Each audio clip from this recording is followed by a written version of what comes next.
Hoy voy a plantearte el dilema lógico más devastador para cualquier cristiano no católico.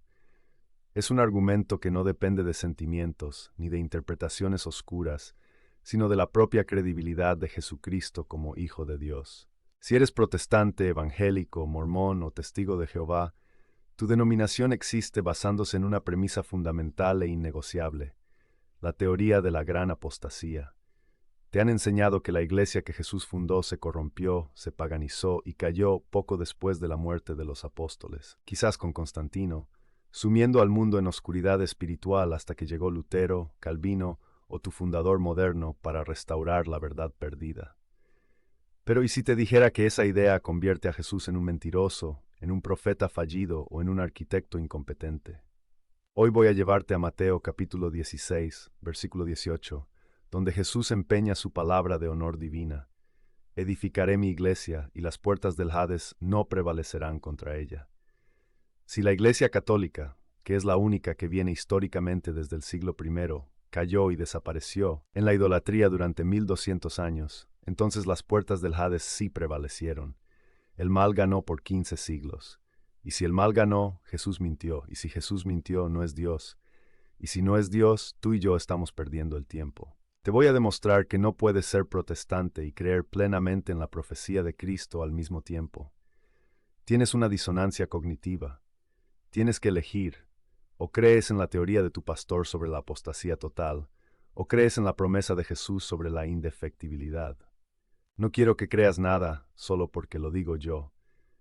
En la descripción de este video te dejé una lista corta de fuentes en español y enlaces a la historia de la Iglesia para que vayas, leas y veas que la Iglesia nunca dejó de existir. Si eres protestante, te reto a ver este video hasta el final y luego decirme en los comentarios: si la Iglesia murió en el siglo IV, ¿por qué crees en la Trinidad, que fue definida por esa misma Iglesia en ese mismo siglo? Entre el segundo 8 y el 12 quiero pedirte algo. Si ya viste cómo los críticos atacan a la Iglesia sin darse cuenta de que están serruchando la rama donde se sientan, comparte este video ahora mismo. Vamos a ponerle fin a esas falsedades con lógica divina. Te hago dos preguntas directas. Protestante, ¿dónde estaba tu iglesia en el año 1000 después de Cristo? Y tú, católico, ¿estás listo para defender el honor de Cristo que prometió estar con nosotros todos los días hasta el fin del mundo? Vamos a descubrir la verdad documentada ahora mismo. El corazón del problema es la promesa de permanencia. En Mateo capítulo 16, versículo 18, Jesús no dice: trataré de edificar mi iglesia y ojalá aguante unos años. Dice: edificaré mi iglesia y las puertas del Hades no prevalecerán contra ella. La palabra griega para prevalecer significa tener más fuerza, vencer, derribar, dominar. Las puertas del Hades eran una metáfora judía para el poder de la muerte y la destrucción satánica. Jesús está profetizando que su iglesia es una institución viva que nunca morirá, nunca será destruida y nunca será vencida por el error satánico de manera definitiva. Punto 1. El vacío histórico de 1000 años. Mira tu línea de tiempo protestante. Siglo I, Jesús funda la iglesia. Siglo IV o antes, según la leyenda negra, la iglesia se vuelve católica romana, apóstata, pagana, bajo el emperador Constantino y deja de ser cristiana. Siglo XVI, llega Martín Lutero y descubre el Evangelio otra vez. Pregunta lógica: ¿qué pasó entre el siglo IV y el XVI? Son 1200 años. Si durante ese tiempo no hubo verdadera iglesia, porque la visible era la ramera de Babilonia, entonces las puertas del Hades prevalecieron durante 1200 años. Satanás silenció la verdad de Cristo por 1,5 milenios. Si eso pasó, la profecía de Mateo 16 falló. Jesús prometió estar todos los días hasta el fin del mundo. Mateo 28, 20. No dijo: estaré los primeros 300 años, me iré de vacaciones 1000 años y volveré con Lutero. Dijo: todos los días. La teoría de la gran apostasía hace mentiroso a Cristo. Punto 2. El dilema de la Trinidad y Nicea. Protestante, tú crees en la Santísima Trinidad. Crees que Jesús es Dios, consustancial al Padre. ¿Dónde se definió ese dogma contra los arrianos, que decían que Jesús era creado? En el Concilio de Nicea, en el año 325 después de Cristo. Según tu teoría, en el año 325 la Iglesia ya estaba corrompida por Constantino. Aquí está tu contradicción fatal. Si la iglesia del año 325 era apóstata y del diablo, ¿cómo pudo definir infaliblemente la verdad de la Trinidad? Tienes dos opciones. Opción A. La iglesia del siglo IV tenía al Espíritu Santo y definió bien la Trinidad. Entonces no era apóstata, y tú deberías ser católico porque esa iglesia es la católica. Opción B. La iglesia del siglo IV era apóstata. Entonces no puedes confiar en el Concilio de Nicea y no tienes base histórica para la Trinidad.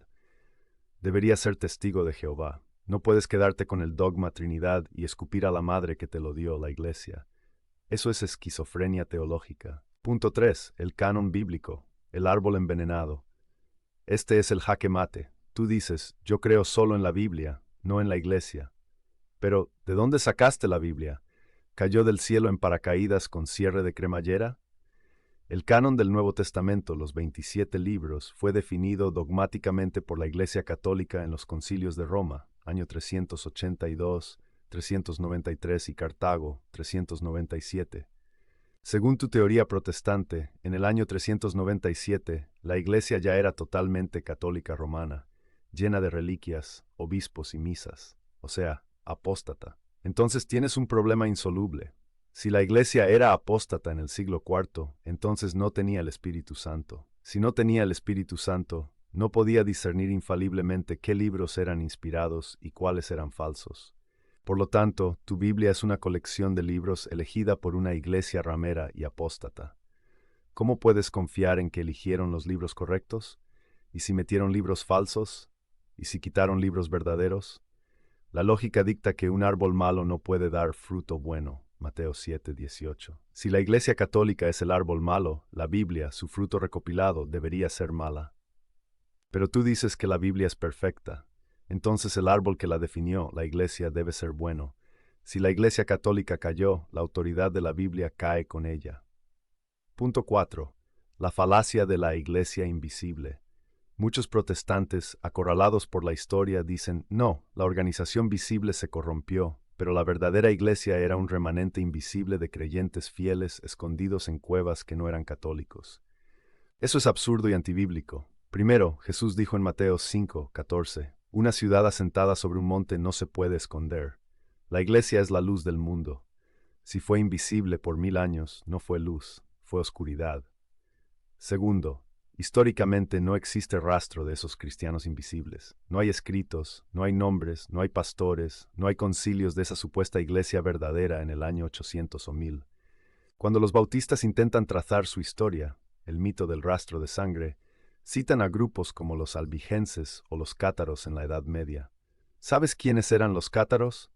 Eran herejes gnósticos que creían que había dos dioses, uno bueno y uno malo, que la materia era mala, que el matrimonio era pecado y que el suicidio ritual, la endura, era bueno.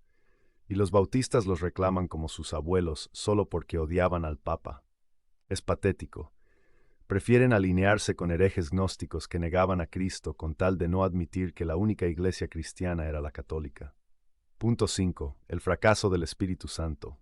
En Juan 16:13 Jesús promete, cuando venga el Espíritu de verdad, Él os guiará a toda la verdad. Si la Iglesia perdió la verdad en el siglo II o IV y la recuperó en el XVI, entonces el Espíritu Santo falló en su misión de guiar a la Iglesia a toda la verdad. Se tomó un descanso de 1,5 años. Decir que la Iglesia apostató es blasfemar contra la eficacia del Espíritu Santo. Es decir, que el diablo fue más astuto y fuerte que el Espíritu de Dios. Punto 6. Efesios 3 y la gloria eterna. San Pablo dice en Efesios 3:21, a Él sea gloria en la Iglesia en Cristo Jesús por todas las edades, por los siglos de los siglos.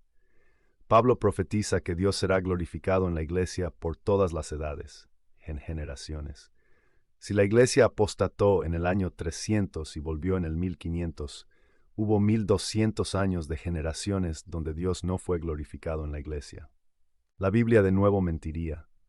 La única Iglesia que ha estado presente en todas las generaciones, glorificando a Cristo, con luces y sombras, con santos y pecadores, pero con la Eucaristía y el credo intactos, es la Iglesia Católica. Es la única que cumple la profecía de Efesios. La realidad es ineludible. La teoría de que la Iglesia Católica cayó, apostató o dejó de ser la Iglesia de Cristo es teológicamente insostenible y bíblicamente suicida. Si la Iglesia murió, Cristo murió. Si la Iglesia falló, la promesa de Cristo falló. Si la Iglesia es falsa, la Biblia que ella nos dio no tiene garantía. La Iglesia Católica ha sobrevivido 2000 años no por la inteligencia de los papas, que a veces han sido desastrosos y corruptos, como vimos en otro video, sino porque el Espíritu Santo la sostiene para cumplir la promesa de Mateo 16. El Imperio Romano cayó, Napoleón cayó, el comunismo cayó, la Iglesia Católica sigue aquí. ¿Por qué? Porque es el cuerpo de Cristo, y Cristo no puede morir otra vez. Si crees que me equivoqué, corrígeme en los comentarios, pero con lógica. Dime cómo puede ser Cristo veraz si su iglesia desapareció. Dime quién guardó la Biblia si la iglesia era falsa. Si no puedes, ten la humildad de reconocer que estás creyendo una leyenda negra inventada para justificar la división y la rebelión de hombres que quisieron fundar sus propias iglesias. Si eres católico, siéntete seguro. Estás en la casa que Jesús construyó sobre la roca, y esa casa ha resistido tormentas, herejías, imperios y pecados internos durante 20 siglos.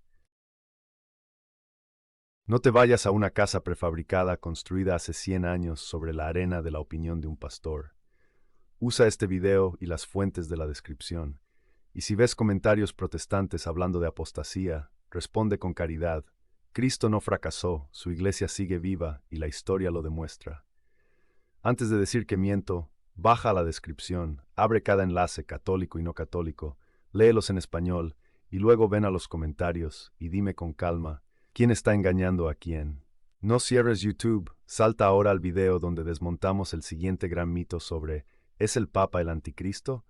Está al final de este video y en la descripción.